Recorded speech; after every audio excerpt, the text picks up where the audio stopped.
Welcome to Real Geek Media. It is Thursday, October 17th, 2024. I am Hayden Stoll.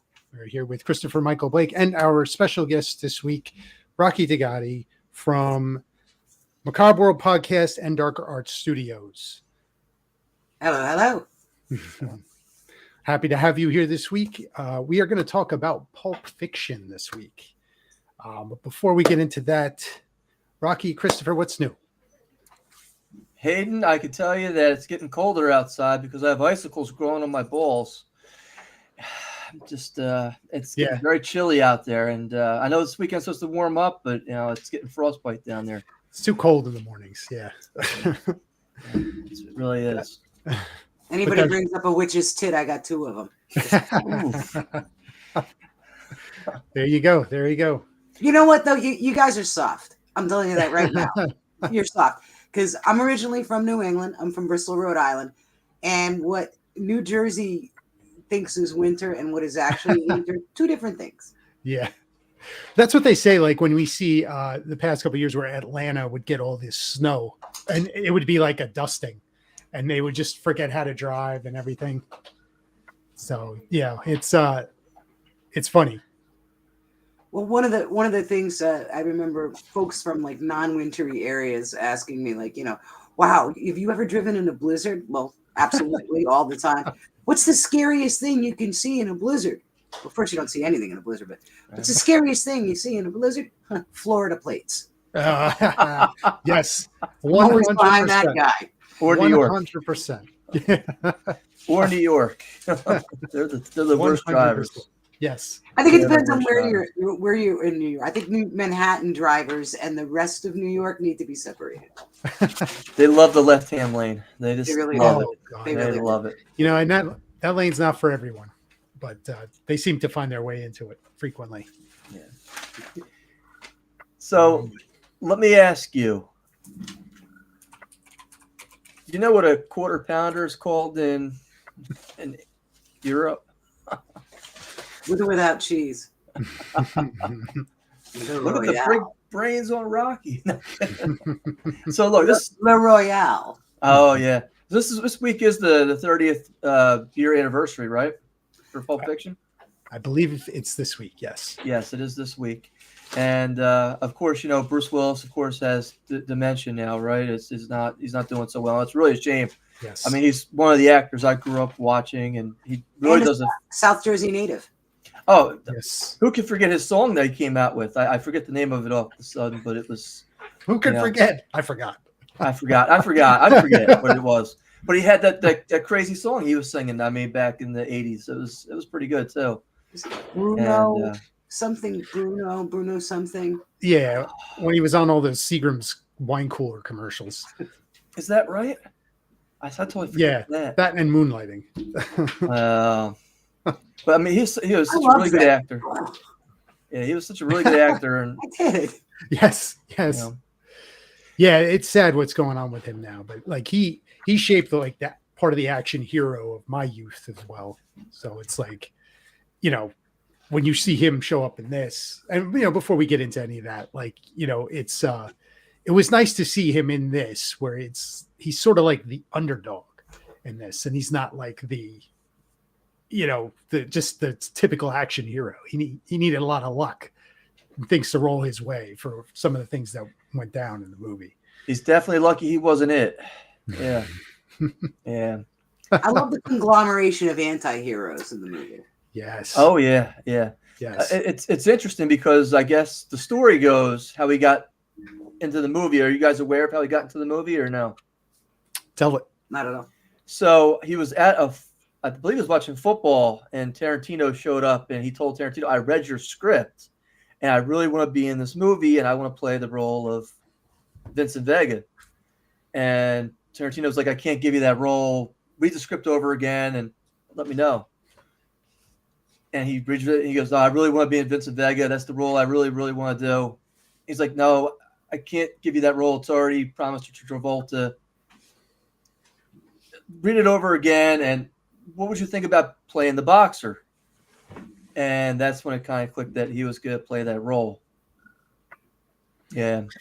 it's interesting. Like, I'm sure everybody's going to, they read that script and go, I want to be this, because that's probably the coolest role in the movie is the Travolta role next to Samuel L. Jackson. But, I'm going to say Jules is pretty cool. Yeah. And then, the boxer, while that part of the story, I feel like slows down a little bit, he's got a great part in this movie. That Butch part is a really good part. But, like you talk about the cast, you have John Travolta, Ving Rhames, Samuel L. Jackson, Uma Thurman, Harvey Keitel, Quentin himself is in this. Christopher Walken. Yes. I forgot in these conversations. Yeah. I have to ask, how many takes do you think he had to do to get that whole monologue? Because I'm sure he didn't stop. I'm sure he just went straight ahead and just did it. I don't think he stopped at any point in time. I wonder how many takes they had to do to get that done. That's one of those questions we'll never get an answer to, I'm sure. Yeah.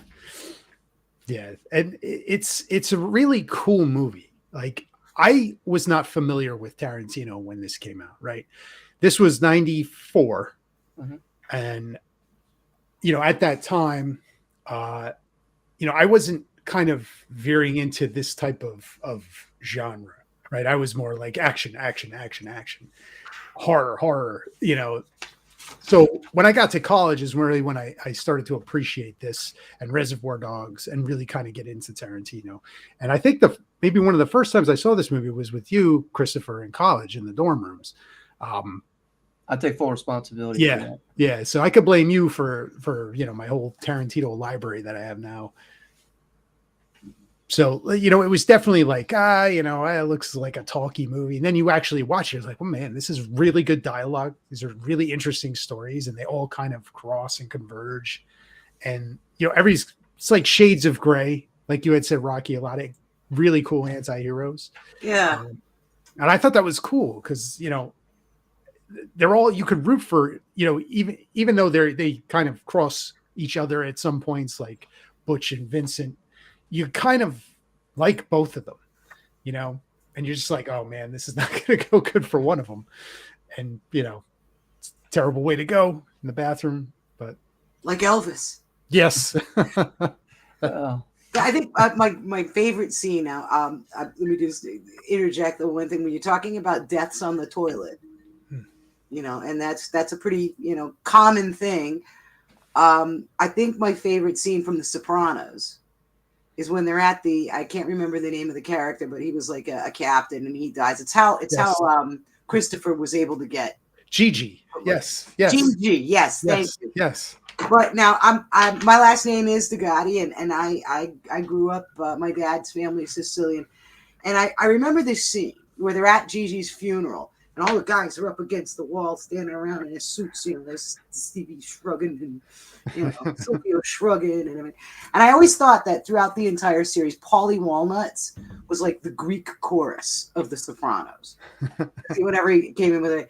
And everybody's quiet, is kind of, shrugging around at a funeral. And then somebody always says this at any ethnic funeral. All of a sudden breaks the ice. He looks good. And then Paulie Walnuts goes, man, what a way to go. Right on the pishoodle. I hadn't heard that word since I was a kid.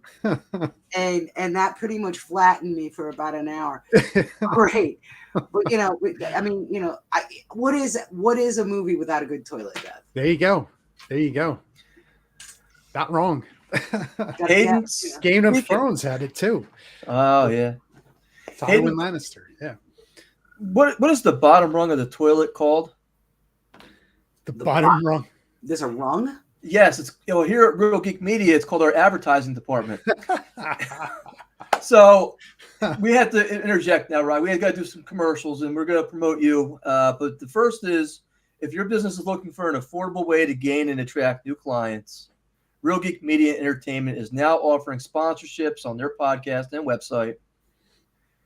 Hayden, what's our current podcast sponsorship / advertisement program go for? The low cost of $30. Now that gets you 2 episodes plus our website plus us talking up your product and trying your product.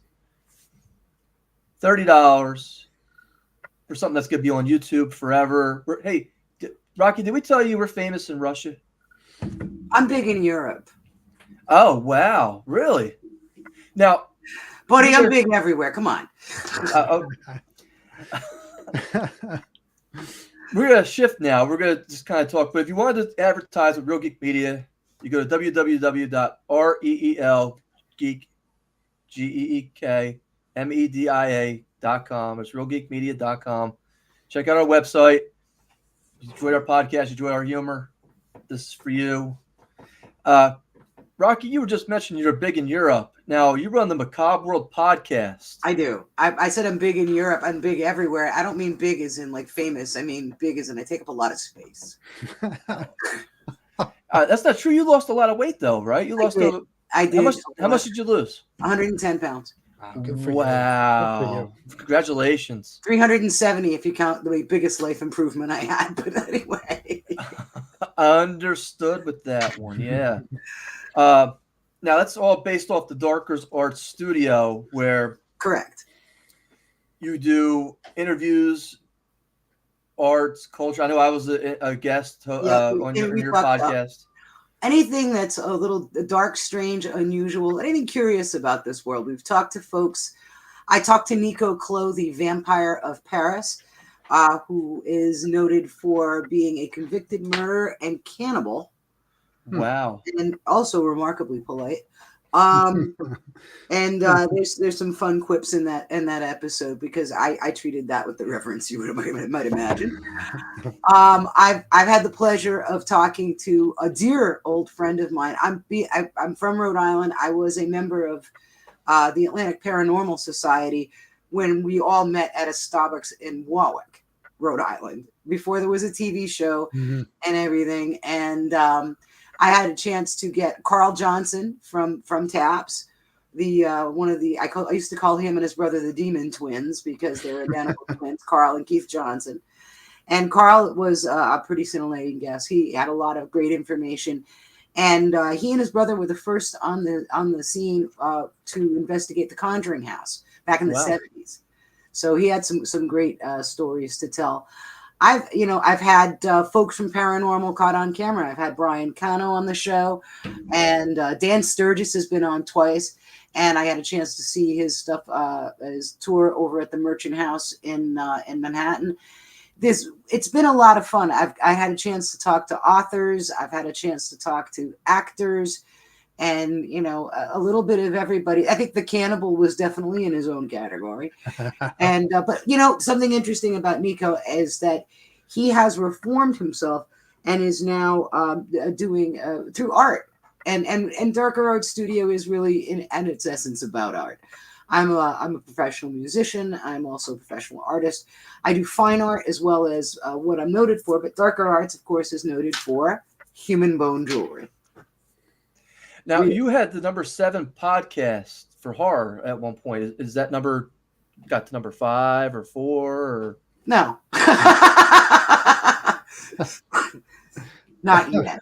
But it's extremely popular. That's what I'm trying to say. It has right? been. I've been very, very grateful for all of the support that I have received. And folks really enjoy it. I enjoy doing it. So you got to come back on and talk a little bit more about it because you get some new stuff happening. I have a lot of stuff coming up, but Hayden, you had a question before I cut you off rudely. Train of thought, help me out. I was talking about the bone jewelry. Let's talk about the jewelry shop with the real human bones. By the way, this is real human bones, right, Rocky? You go into the backyard of the cemeteries and dig these up yourself. Oh, yeah. How do you come up with this? Thought, but I'm not a criminal. Thank you. No, actually, and it's no secret. They are retired medical specimens. They come from osteological and teaching supply kinds of places. I work in the medical field. These sorts of things are hanging in classrooms and stuff like that. And what happens is that after they hang in medical schools, they end up getting, not unlike when old cars, they end up getting sold for parts for various reasons. And in 49 of the 50 states, it is legal to own and sell bones. And in 2 of the 49 states, the bones can't cross state borders. It's only intra-state. Interesting. So in 47 states, it is free trade. I can ship to you, you can ship to me. In 2 states, that's Tennessee and Georgia, I cannot ship because they only do trade within. And this has always interested me, in the state of Louisiana, it is 100% illegal to buy, sell, trade, own, possess human remains. Wow. Interesting. Wow. Now, I was going through your website, looking at some of your beautiful jewelry. Now you have human metatarsals. Metatarsals. I got metatarsals. I got metacarpals. They don't cost an arm and a leg either. Yes, We're gonna get better as the beer goes down. Bone humor. I love it. Can you show us some of that for the audience? If there's anybody actually. Sure can. Let me see what we got. For all you kids watching at home, these are bracelets, and the bracelets feature carpal bones from the wrist. So you can enjoy the irony. This is hard to be your Vanna White working in the mirror. Like you. The irony of this is that you can wear a wrist bone on your wrist. Yeah, there we go. And these are those are all carpal bones, and I don't know if you can see they're set in resin, and they're adjustable. Another thing is, let's see what else we have here. This is a human cervical vertebrae. This is C2. This is known as the atlas, and that's got a little bit of a, it's very happy to see you. Because I know you guys love that seat of the pants kind of humor. There you go. There you go. 6 to midnight. I told you I got my trooper glass, my Iron Maiden trooper, so we'll say it's 2 minutes to midnight. The atlas and the axis are the cervical 1 and 2 vertebrae. They fit together and they hold up the base of your skull. So this is actually C2. This is the axis. So if you don't want anybody hugging you, you wear this, because they're gonna get it right in the bread basket there. This is a C4. This is a cervical 4 vertebrae. This has turquoise and silver, and this would be in one of your neck vertebrae. And let's see what else. It's like a surprise for me too. They wouldn't let me in the Sicilian Club if I did not have a kneecap. Nice. Ooh. Yeah. And that is a patella, and that's just sort of a simple setting. I have some that are a little more intricate, but this is a kneecap. And it's interesting when you look at some of the bones, you can actually see that, bone is porous. Bone, not the one set in resin, but actual bone, when you wear it against your skin, it picks up the oils and the pH in your skin, and it's going to get a patina that's uniquely yours. Wow. Interesting. So a lot of people say, well, do you bless the bones? No. Do you have, any kind of, are you worried about, bad karma from the bones? And here's the thing, just going with that whole concept, they're porous. They're taking in your essence. So if you get bad karma from your bone, it's you. It's absolutely you. Rocky, can you tell us where we can find your products as well as the Macabre World podcast? Absolutely. You can find it at www.darkerartsstudio.com. Wow. Okay. Or as we say in Rhode Island, darkerartsstudio.com. Take a shop right at the light. Take a shop right now. You're not gonna take a shop right. You're gonna bang a Louis or a Ralphie, and you don't take a turn. You bang a Ralphie. Bang a turn. You gotta put your blinker on first. Wow. My cousin from Boston. Nice. Nice. Talking about Pulp Fiction, I guess it's like divided up into 4 different stories, right? 4 different kind of time frames. The first, I guess, is Jules and Travolta talking about the foot massage. So I have to ask you, Rocky, because you are our first female guest on this show. I can see why, by the way. It's not for lack of trying. I'm just going to let you know. Is a foot massage equatable to sex? Well, The I holiest, the think it holiest. entirely depends on the woman because, and this is a generic statement. I will make a personal opinion, but to start off, I think it because some people are very ticklish, Mhm. and maybe some people that translates into a whole other vibe, or maybe it just irritates the shit out of them. You don't know. Some people are funny about having their feet touched. You ever have a dog try to clip their nails? Some people are like that. Okay. Me personally, I am foot neutral. Well, no, it doesn't do anything for me. It's not gonna, I mean, if someone, I'm not crazy about like too much pressure in that arch. That kind of hurts, and anybody going around sucking toes is just not for me. But I mean, but if you do, you just suck your toes and be yourself.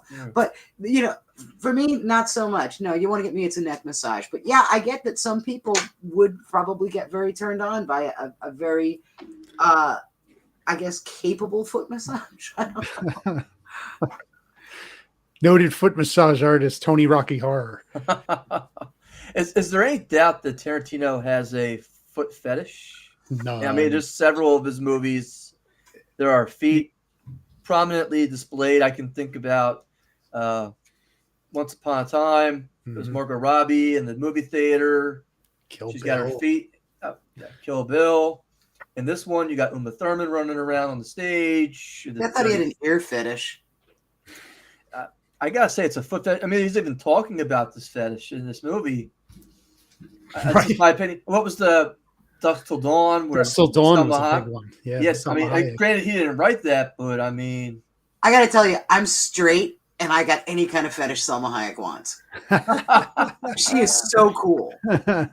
Have you ever seen her in an interview? She's brilliant. She's absolutely wonderful. I have not. Gorgeous woman, funny.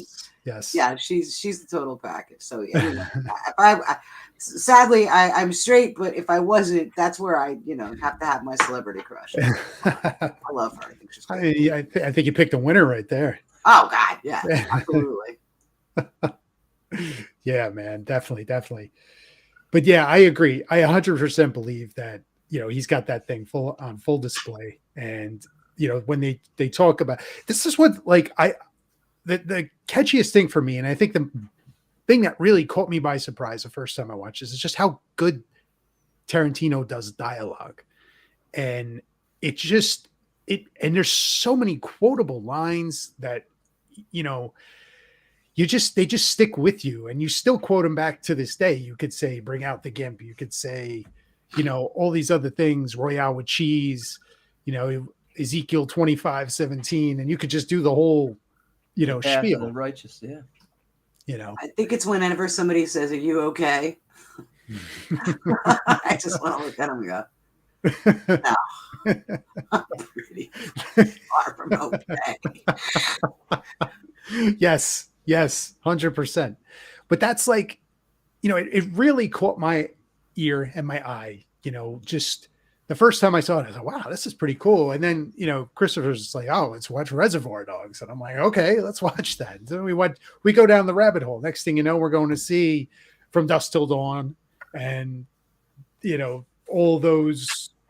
One of my favorite movie soundtracks of all time is From Dusk Till Dawn. Wow, okay. I love Tito and Tarantula. Yes, I think Tito Larriva is amazing, and I've never seen him live, and I really, really want to. And it's cool that he was in the movie. Yes, too, which was cool. And he gets killed. Pops up a few strange Hollywood places. He was in Desperado. Yes. And he's like a secondary or tertiary Danny Trejo. Yes. Kmart Danny. And he who stopped by my booth the very first Monster Mania I did. Oh, nice. Is that right? Nice. Yes. And that scene that Tito's in, where this is like an iconic scene from Desperado, where he meets Antonio Banderas meets Salma Hayek, and they're across the paths. The guy, and he's running behind him with chasing him, and then he spins and double guns the whole Robert Rodriguez special. Yeah, very much so. I think El Mariachi overall was a better movie. But I liked that the way they did. I think Desperado I thought was had some great moments like I said, I love Tito Larry, and an interesting cameo by Cheech Marin as well. Yeah. Yes. And I'm a huge fan. I mentioned, I made some funny Italian ethnic jokes. My mom's Portuguese, and I grew up in a very Portuguese area, so I had RTP. So I knew who Joaquim Almeida was, the one who played El Bucho. Okay. He's a very, very famous actor in Yes. Portugal and on RTP. And it was kind of neat to see him do more mainstream stuff. That's cool. Yeah, that's cool. Yeah, nice. Now the Christopher, you were talking about the 4 different storylines, and just kind of how they weave, and this, it's done like to perfection in this movie. And what spawned after Pulp Fiction is you started to see a lot of movies try to do that same thing and not even close to meeting it. But, this spawned a lot of those types of knockoffs and imitators. And they just, you could see they were really trying hard to do something similar to it. And it just, Tarantino just has a knack for kind of weaving stories like this. What was your favorite story? Either one of you. In this one? Yeah. Oh, I'll give you the. It has to be when they're in the house, and Travolta has to hit her with the adrenaline. Mm. And that scene is just. I mean, you have is that Rosanna Arquette?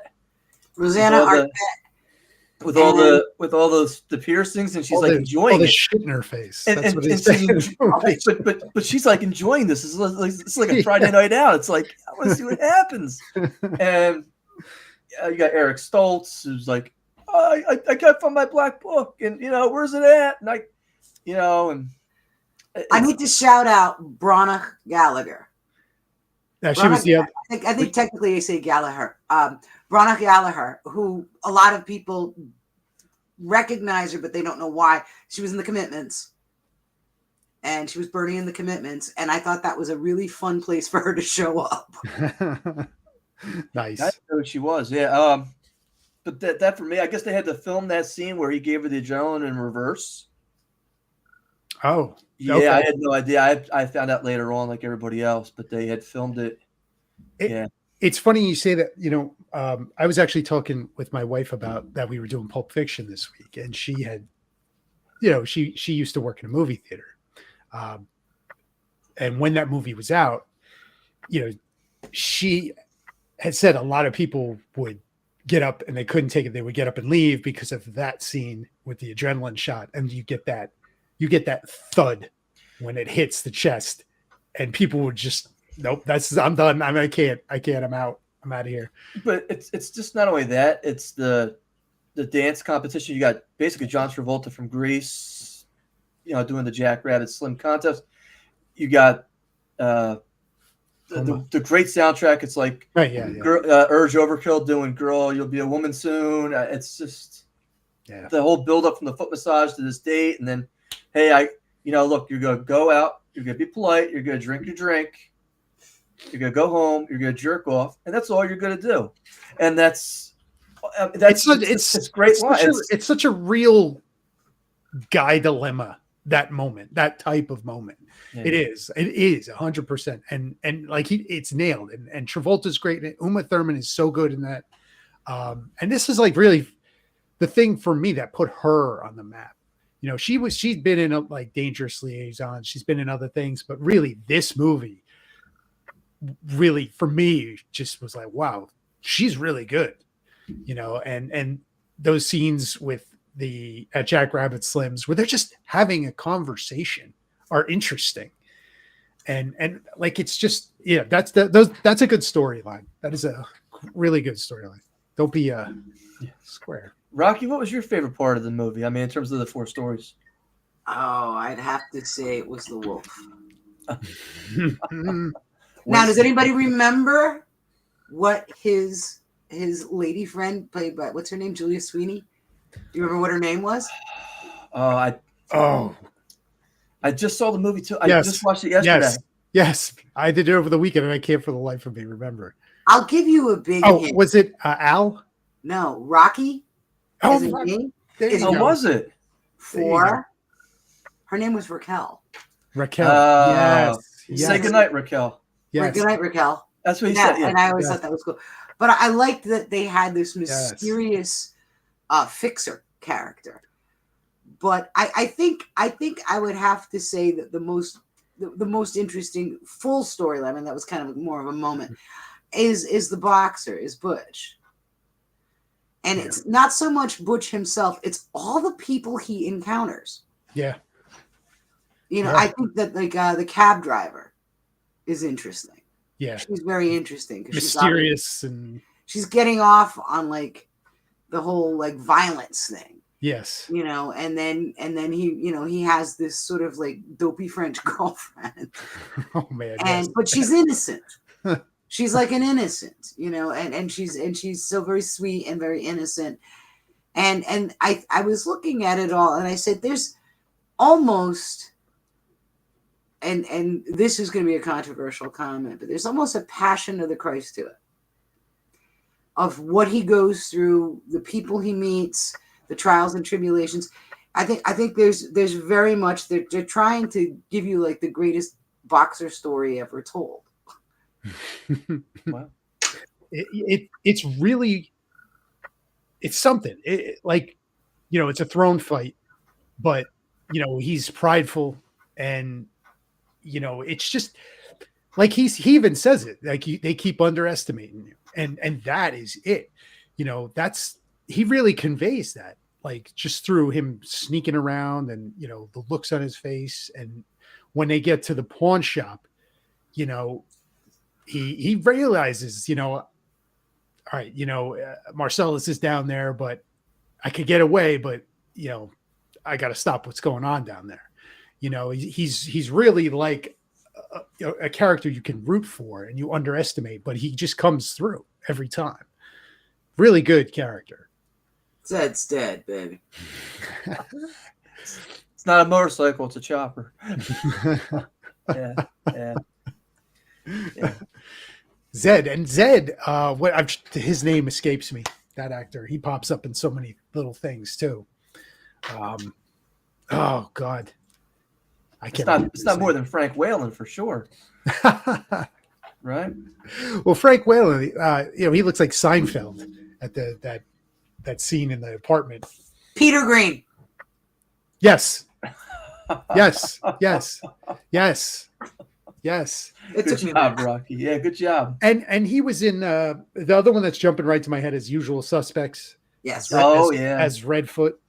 But you recognize him when he's on screen, and he was he's always a bad guy, right? Like he's always up to something. He just has that kind of I guess face and demeanor. But that scene, the pawn shop, you think that there's a lot going on there. Oh my gosh. You think he's got it. He's gotten away. He got the watch. He took care of Vincent. He's in the car, and there's Marcellus. Jams on the gas, bangs a Louis and Marcellus. And now Kathy Lee Gifford's over. They're in a little chase, and then he ends up at the pawn shop, and that is like, the worst possible move that he could have made. But the stuff going on there, it's just like. Does anybody know who played the Gimp? Does anybody know what he looks like? No one does. It's Art the Clown. It could be anybody. But I mean, I think when people talk about intensity, I think it's interesting that the scene where somebody is getting an epi to the heart. I'm a retired ambulance medic. That didn't squeam me out at all. Okay. But it upset some people enough, like you said, to walk out. But they could watch what happened to Marcellus. Yeah, right? That was far more disturbing. It was brutal. Absolutely brutal. Yeah, brutal. And just I think boxing is brutal. I'm not a fan. I mean, I don't protest it. I just don't participate. And all. But I found that to be horrific. Yeah. It really it takes it from okay, we're in this chase scene, and now it turns it into, okay, those two people that were just, one chasing the other are now like, you don't even know what's going to happen, right? You have no idea. They're like all in the basement, and nobody saw that coming. No. Least of all Marcellus. Yeah. Yeah. And it's just, everybody just probably in the theater watching this was probably just like, what is happening? What is going to happen to these guys? He's going to what? Yeah. I had no idea what a gimp was. There's a gimp. Yeah, and he's wearing like a leather suit with a zipper mask. And you're just like, what? And while you're trying to process that, yeah, the biggest, baddest guy in the movie gets assaulted. Yes. Yeah. And that's crazy. Yes. I think one of the things that was interesting is I look at Tarantino, and I don't mean this to delineate any of the credit he's gotten. I think it's well deserved. He's not afraid of unabashed, unadulterated, horrific violence. In fact, I think it's a huge part of what he does. And I think he was like, almost like a shock jock. Like he wants to shock you. He wants to ruin Steelers wheel for you. He wants. Look, I loved that song. And he's not afraid to be controversial. He's not afraid to be weird and violent and raw. And I think that there are some movies that do weird, violent, and raw just for the sake of it, and it's for shock value. He manages to make it purposeful in the plot, and I think that's what sets him apart. Is that it's not gratuitous. And I think that's a good point that you bring up, because that's something that has been in many of his films subsequently. And most recently, Once Upon a Time in Hollywood, you go through that entire movie and there is very little violence, very little.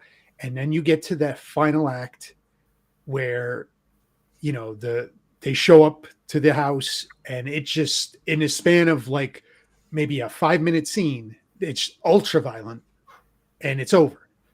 And, it's also similar to what he did with Inglourious Basterds. He changed the ending of the real events. And, it just, it's something that he does. And, a lot of people say, oh, his movies are so violent. It's like, okay, well, it's a small section of his movie that is ultra violent, but the rest of the movie is a buildup to something like that. And like you had said here, he's not afraid to do it.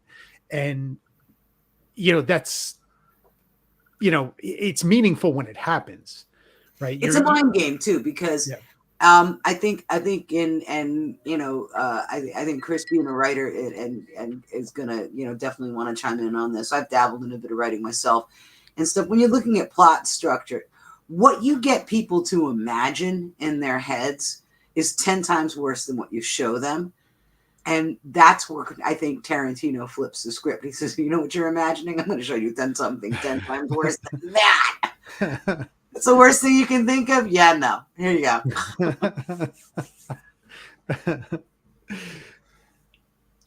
I want to ask both of you one question. I need an answer from both of you. What is in the suitcase?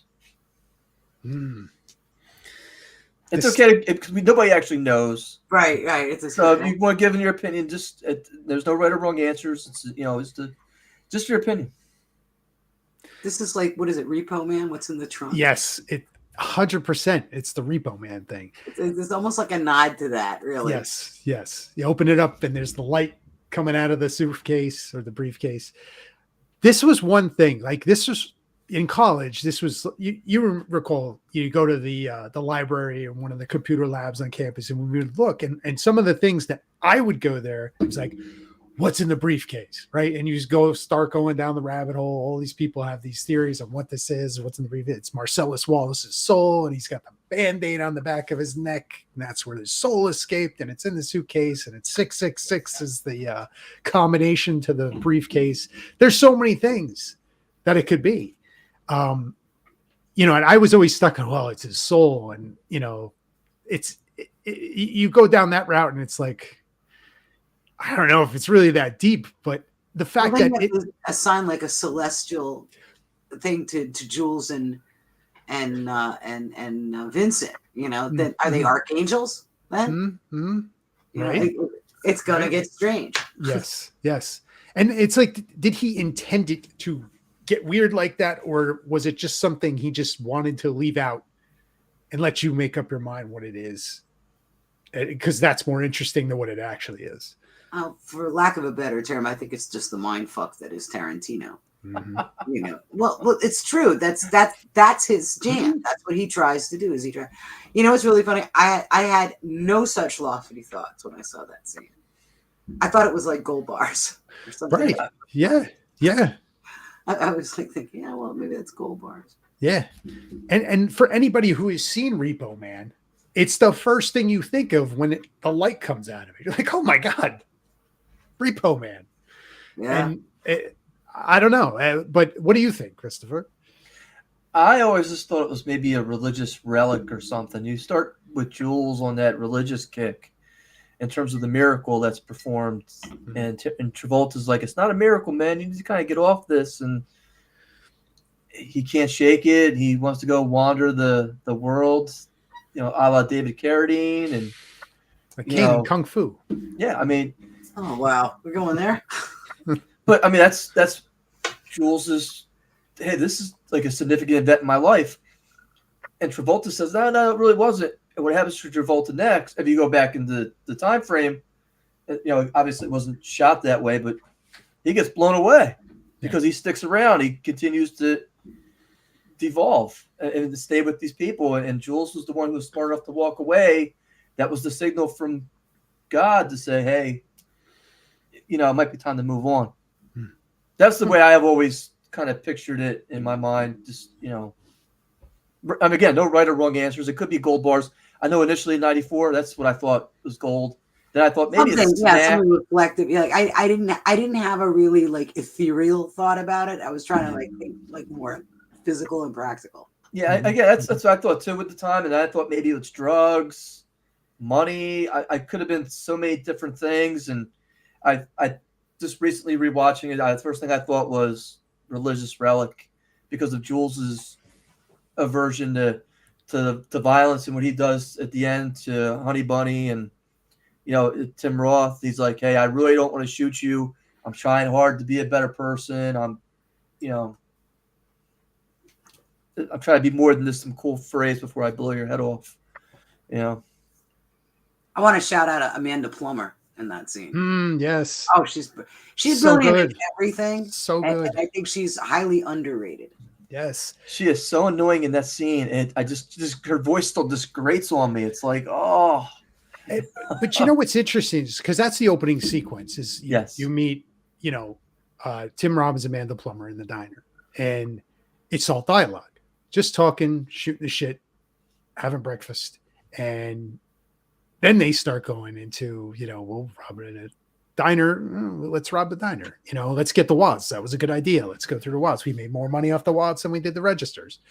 The next thing you know, they're robbing the diner, and boom, we cut right to the opening credits and movies started. And then we pick up later on when, Jules and Vincent are having breakfast after the debacle, picking up the briefcase.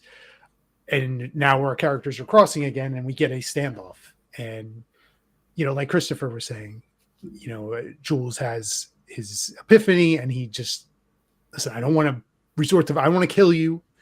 I'm gonna let you go. And it's an interesting scene. Because that's not what you expect. Because when we meet Jules, he's all business and has no problem, just executing people. And all this is happening in the course of a morning, right? Like for them, which is interesting because, this is the very end of the movie, but this is just a couple hours from when we saw him last or saw him at the beginning of the film. The initial viewing of the movie for me was kind of wild because the timeline is whack. Yes. And it was probably, I think, one of the first movies I saw that took that many liberties with continuity. And it was difficult. I think it's one of those movies that the more you see it, the more you see. Yeah. You really, because at first, when you first see it, if you remember the feeling after you saw it for the very first time, at the very end of it, you kind of go, what just happened? Yes. Yes. And I think that it was such a good movie. It does bear many rewatches, and the more you rewatch it, you see things. The context evolves. Yes. Do you guys have any final thoughts about Pulp Fiction 30 years later? Because there's one last question I want to throw at both of you before we go to the box office totals from last week. In case you don't know, Rocky, we just kind of cover the movies that are going to be coming out in the next 2 weeks and the movies that just came out in the last 2 weeks. We make a projection and throw a number out there in terms of how much money we think they're going to make opening weekend. But I have one question for both of you regarding Pulp Fiction before we do that. And get your final thoughts. Final thought, man, this is for me. This is the movie that started me down the Tarantino fandom, and I'm very thankful that Christopher showed this movie to me in college, because it really just opened my mind up for this type of film and plot and characters, and it's just been it's a great entry point because it is a masterpiece, going back 30 years, and I don't think he's topped this film since then, so absolutely it's a must see. Whether you're into it or not, it's a must see. It's a great film, great performances, great actors. Rocky? I think it's neck and neck with Dusk Till Dawn for me. I love both, and I love his work in general, but I think those two are my favorites. But I think one of the things that, especially over a 3-decade span, you can say about a movie like Pulp Fiction, it's not just that it's quotable, it's not just that it highlighted cultural, idioms of the time, is that it has become timeless in and of itself. That each time you watch it, you get something different and relatable out of it. And I think that's what makes a classic, is that, any movie can be splendid the first time you see it. This movie is splendid the 31st time you see it. It is. And at all. And so, I think that's what sets it apart. So I don't know if you guys are aware or not, back in 1994, this movie did not win Best Picture. Do you guys remember the movie that did? Ooh, 94? Schindler's List? It was not Schindler's List. Private Ryan. Well, it's not Private Ryan, but the same actor was in there. Forrest Gump.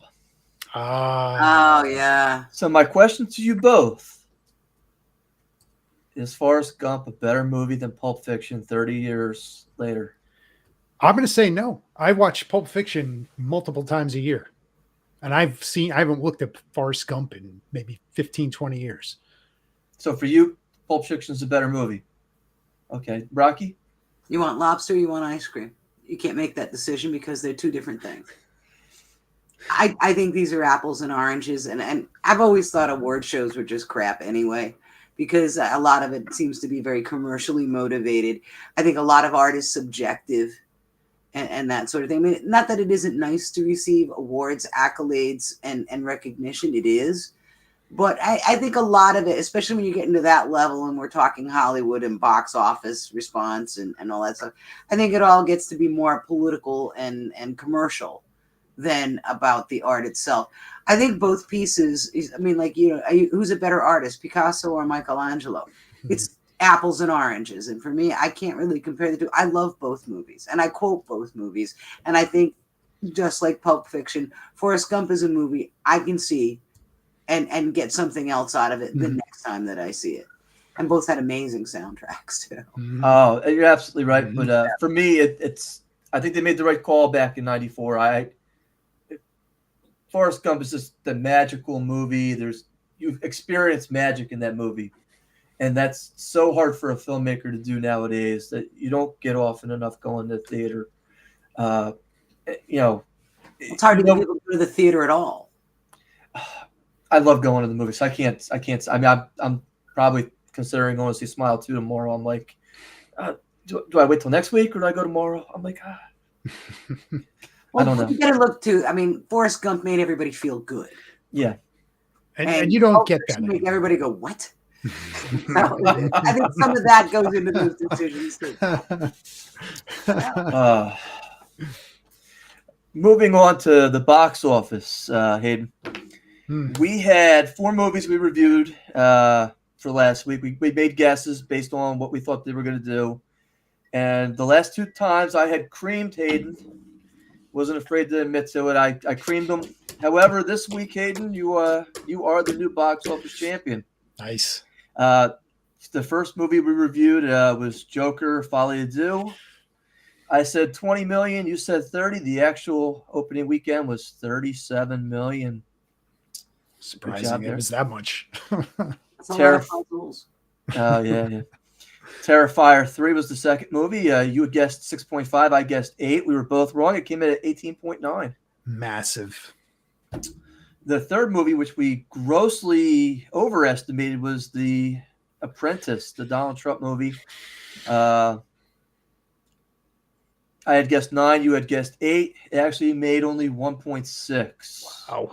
I realize that politics is a verboten subject, but I have a generically neutral comment to make. Why buy the cow when you get the milk for free? At this point in time, at this time, what our exposure is outside of the theater is enough. I think that maybe it didn't require an admission ticket to see what they wanted to see. Well, we were a little confused because Reagan opened the month before and it had opened in such big numbers. It made like 11 million over the opening weekend. And we were both shocked because we didn't think it was going to do anything. Yeah, that definitely screwed with our numbers on this one. Yeah, so it definitely screwed us in terms of where we thought it was going to end up, another Republican-type movie. And well, I look at it this way, too. Right now, I can't turn on a TV and see Ronald Reagan. But I turn on the TV, and because we're in a very pivotal time for political exposure, he's all over the place. So, I mean, like I said, I think in some cases, I'm not saying, completely neutral comment. There's a lot of exposure outside of the movies. So I'm not sure anybody would seek out a movie because they can get their fix elsewhere. Easier. The last one, Hayden, was the Andrew Garfield movie, which is, I guess, now infamous for them going overboard with their sex scene. We Live in Time. They did, right? Wait. Back up. I have not heard of this movie, and what else did they? The last time I heard the sex scene went really crazy was Last Tango in Paris, so it's been a minute. The actors on set said that they had trouble stopping when the set coordinator told them to stop. I guess at that point, it's a love movie. He falls in love with this girl. It's very romantic. And she develops cancer. They're having a hard time conceiving, and she has a baby. It's very heartbreaking. Apparently, it only opened to 5 theaters. So that definitely screwed with our numbers because I had guessed 11 million because I thought people would be looking for something more romantic. Hayden had guessed 9, but it only played in 5 theaters and made $225,000. So Hayden almost takes it on a technicality this week, in my opinion. Win's a win. In 2 weeks, you're going to look at it as a W. So they have this. Wait. They got this really emotional story about cancer and miracle children, but everybody's talking about some kind of scene where it's like an overly zealous visit to Pound Town. That's what the actors are talking about. I have not seen it. Listen, this is not. I think it's an attempt at getting people into the seats, and it didn't work. Or maybe it just wasn't in enough theaters. I don't know. No screens were showing it. But I don't know. I mean, if you're into seeing Andrew Garfield and Florence Pugh, I don't know. I'm good. I don't have any idea who they are. Well, Andrew Garfield. I'm still trying to recover. Right? It took me a week to eat butter after Last Tango, so the 4 movies we have this week to look at, Hayden, are we'll start it off, and I'll let Rocky go first if she wants to make a guess at what the opening box office weekend number is. Venom: Last Dance. Oof. That's a tough one, Rocky. If you want to punt to Hayden first and let him go first. Yeah, I you know what? I'm so deficient with movies. I mean, somebody had to tell me they have talkies now. I don't go as often as I did when I was, when it was less accessible, like now streaming and all that stuff. I think the last movie I saw in the theater, I could make some kind of crazy joke, but true story, it was Maverick. Wow. Okay. Oh, I like that movie. I wanted to see, and Maverick was the first movie I'd seen in the theater in at least 10 years. Wow. So I tend to yes. not be too hip on this. So I will definitely defer to Hayden. Okay. Venom Last Dance. This is supposedly the final Venom movie with Tom Hardy and Venom. I don't know if I know the first one was very, very teetering on not great. The second one was not good. This one does not look good. No.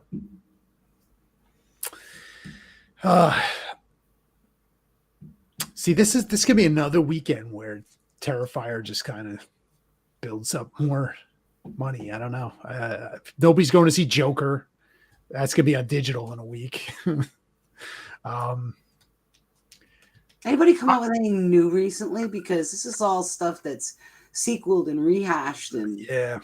Wild Robots did pretty well with this theatrical run, and that's now just hitting digital now. Yeah. I'm gonna go. People are gonna see this thing. That's. I just don't know if it's gonna be big. I'm gonna say 20. Wow. Okay, that's a low number. If I really didn't like you, Hayden, I'd go 21. I'll take a guess and say 32. I'll give you a little bit of a sporty chance with this one. We'll put some distance between us. I think superhero movies, especially Deadpool, Wolverine, that may have gotten people a lot more excited to get back into the theaters. Venom's still a very popular character. Tom Hardy is a good actor, despite this looking terrible. I like Tom Hardy, but I hate him in this role. I absolutely hate him. I cannot understand a word he says. Like, I need the subtitles on when I watch Venom. I can't understand him. Yeah. I don't know. That's my guess. Rocky, you want to give us a guess for Venom? Last Dance. 12. 12 it is. Well, I'm just hearing all this negativity, and I really don't know anything about anything. So I have the most uneducated guess. So I'm just going to go 12.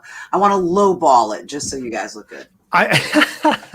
I'm shocked that they're making a third one of these things.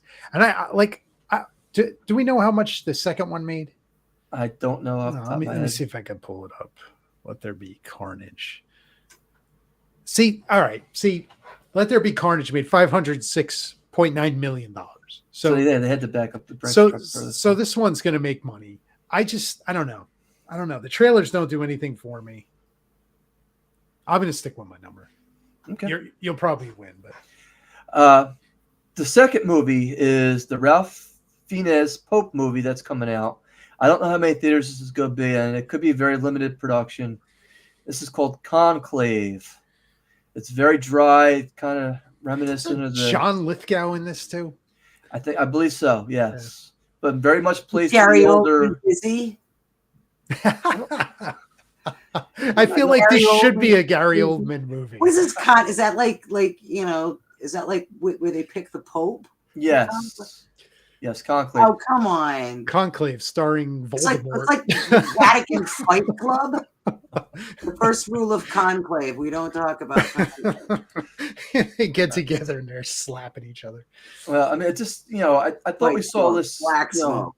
I thought we saw this on Netflix last year with Two Popes, right? I mean, this is basically almost the same movie, in my opinion. So I don't know how big of an audience this is going to be. Can Ralph Fiennes actually carry a whole movie by himself at this point in his life? You will lose, Harry Potter. Yeah. I'll give you my number first, Hayden. I'm going to guess 6. I'll go 6. Yeah. Again, just remember, this could be a very low theatrical run, too. I'm going to go 3. All right. Just because I don't think it's going to be in a lot of screens. How much is the admission at the average theater? $12.50 if you go during the day, $15 at night. All right. Let's do some math here. Again, you got to think older, kind of. 30. My mom and one of her friends will see it. She has a friend that's like a nun. They'll probably. Is that $30? You bet. $30. $30. $30. I know my mom and one of her nun friends will see it. $30. Okay. Sold American. The third movie is the one that Mr. Blake wants to see the most, to be Smile 2. I love Smile, the original. I thought it was very good, very well done, but it's the right time of season for it. I'm gonna go 8.9. I don't know why that 0.9 came from, but 8.9.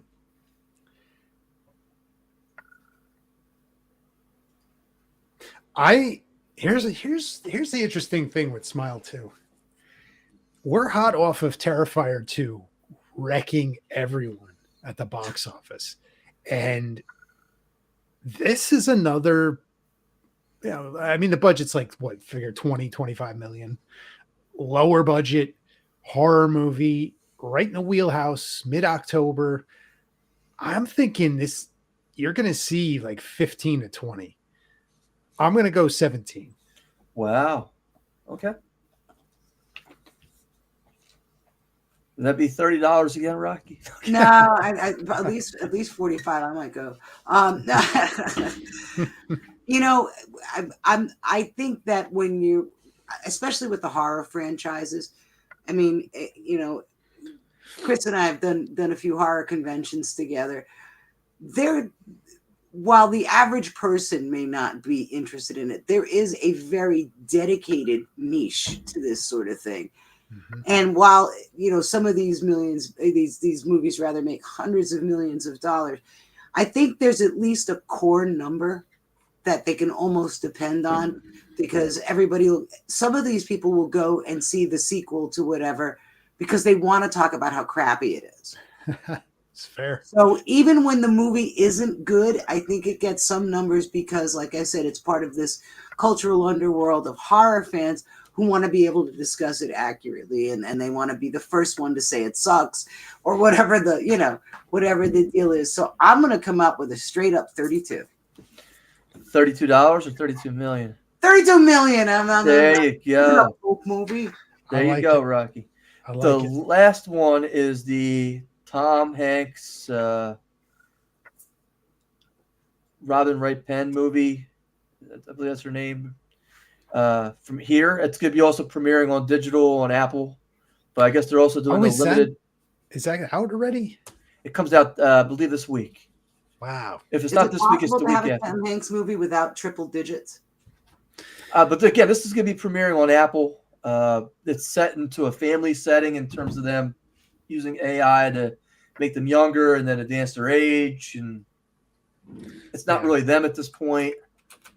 It's they're all, it's like from like the inside of like the living room of a house. Yeah. So it's almost like a play in that type of, from what I gather. Yeah. This is trying to. Is this Robert Zemeckis? It is. See, this is a tricky one, right? You have Robert Zemeckis, you have Robin Wright back together, Tom Hanks. We were just talking about Forrest Gump. I don't know. Have you seen a lot of commercials for this? That's what I was just going to say. Nothing. I haven't heard. I mean, people would be clamoring if this was up there with Forrest Gump. So the buzz is low. So I don't know. Like, so it's I don't know. I mean, I think it'll do pretty good, but how much of it does streaming take away too? That's gonna kill it. And nobody gets Apple. I mean, I hate to say that, but that's what it's premiering on. So it's Apple. No one uses Apple Studios. No. How many theaters is this actually going to be in on top 52. of that? Yeah. Did you say 52? 52. 52? 52, Rocky. Go ahead there, Hayden. I'm going to say I'm going to go 33. And you're going to say like 8. No. So my initial reaction was 25. And then I said, that's way too low once Rocky came out 54. And my second guess was going to be 32.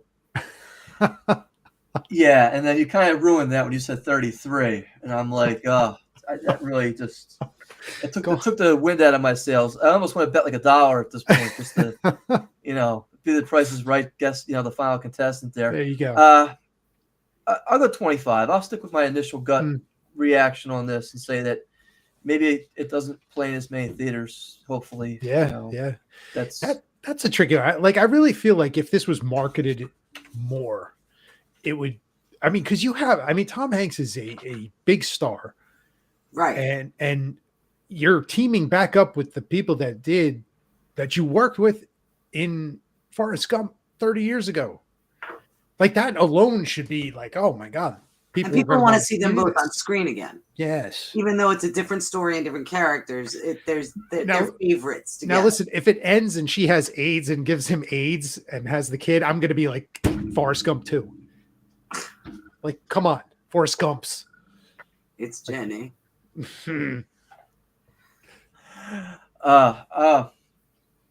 Yeah, I got no comment. I can tell you this, but what's the last big movie that Tom Hanks has been in? I mean, look, he made the naval battle one for Apple again, which I guess nobody saw. A Man Called Otto, nobody saw. I mean, Sully. That was good, but that was maybe 10 years ago. I was going to say, it's been a while. I told you not to the movies often. He's done a lot of those Apple movies lately. I guess they had a deal with that studio, but those are just they're forgotten movies. Now, you see them once and you never need to watch them again.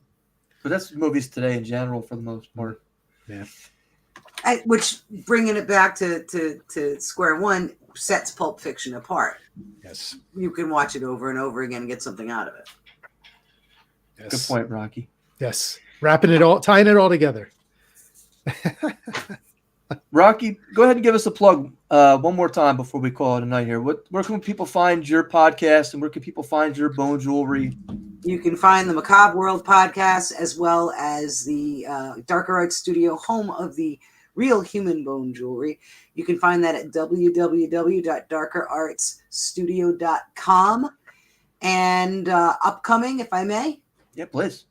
It's actually, this is live. So tomorrow in Swedesboro, New Jersey at Cedarville Winery, actually it's Logan Township, is a night market from 6 to 9, and I will be vending there.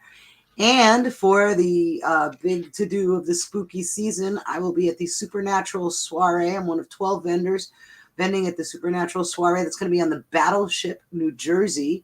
And that's going to have some of the folks you recognize from the TV shows on Discovery. It's going to have a paranormal investigation. It's going to be a hauntingly good time. Zing. And I'm looking forward to it. I was just featured in their charter magazine, Ghosted Magazine, for jewelry. So those folks have been very, very helpful as well in bringing a little spooky into New Jersey, as if New Jersey, and I think we can all agree, isn't weird enough on its own. That's very true. Yes, it is. Thank you for joining us, Rocky. We really appreciate your time tonight. And I'm so sorry I'm going to miss the bathroom humor of the news, but look, I can't even begin to tell you where it's going to be starting off. I can't wait. I'm already plotting and scheming over here. I don't get one little hint, just a little hint. I can't give it away. I got to save something for people to tune into. Oh, absolutely. Well, it's been a pleasure, gentlemen. And Thank you. I hope you had a good time. I hope you had a good time, and please come back again. We would love to have you on again. Yes, very much. My best to the lovely Jackie and to you and yours. It was wonderful to meet you, Hayden, and hope to see you again soon at another event. Chris and I vend at a lot of the cons together, and it's always a good time to run into the whole crew there. And I hope you guys have a most delightful fall. Yes, you as well, Rocky. It was have a good pleasure. Halloween, Rocky. Just remember, you got a bone to pick with me. Oh, the little one. Yes. Very little.